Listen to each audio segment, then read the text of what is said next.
su šampūnu ir kondicionieriu. Ir tada iš karto varvantį plauką pradeda fenuoti fenu. Yra pagrindinė taisyklė, pagrindinė klaida, kurią visus daro. Dėl kad iš karto plaukas, kol yra labai šlapias, iš karto pradeda pūstis. Reikia tobulai plauką nusausti rankšluosčiu.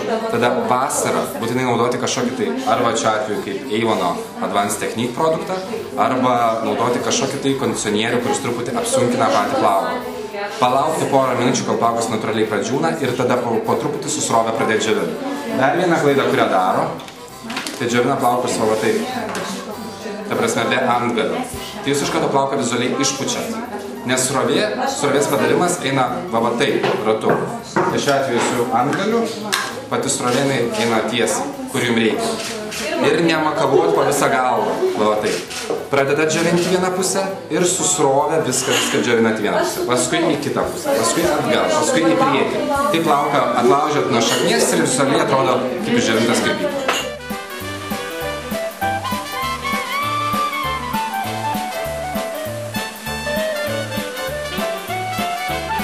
Fenas yra vienas iš pagrindinių dalykų, kuris turėtų būti pas kiekvienam moterį namie. Jisai turi būti profesionalus, jam negalima gailėti pinigų ir su tais mažais parpaliukais, kur būna, kur čiut nemokamai dalina. Tai jūs nieko neišdžiovinsit, niekada teisingai plaukų. Tas dalykas, kuo stipresnė srovė ir kuo didesnis karštis, to plaukas greičiau džiūna ir mažesnis pažeidimas plauko. Tai šiuo atveju, jeigu jūs su tuo mažu skystalu džiovinat pusę valandos, iš to jūs uždžiovinsit per 10 minučių. Ir aišku, kad plauko kokybė ir vaizdas ženkliai skirsis.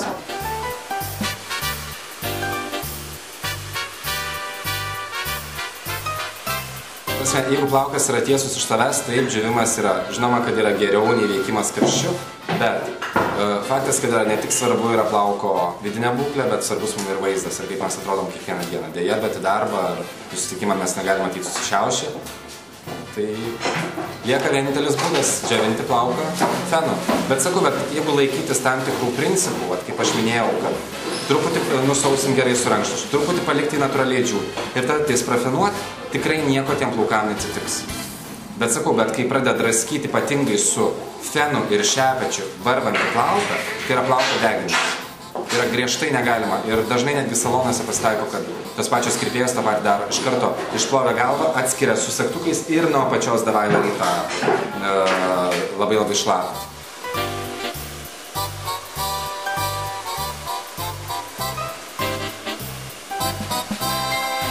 Nereikia kažkaip tai specialiai džiovinti šaknies, paskui galo arba atvirkščiai. Tiesiog visas plaukas iš pat pradžių išdžiovinamas iki 80% sausumo.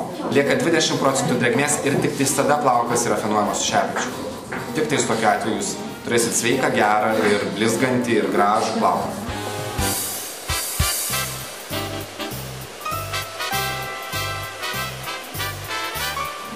Nereikia labai degančio to feno, bet ir nereikia su šalta srove, kaip, pavyzdžiui, aš sakau, aš esu girdėjęs, kad su šalta srove sveikiau džiūna. Yra nesąmonė, yra tas pats variantas. Ta prasme, kaip prieš vėją. Bet ta prasme, visai karštis, jisai aptraukia plauko žvyną ir neleidžia jam šiauštis. Šaltas oras to dėja nepadaro. Tai vėlgi jūs tada fenuojat su fenu, gaištat laiką, veikiat vis tiek plauką srove ir neišgauna tinkamo rezultato.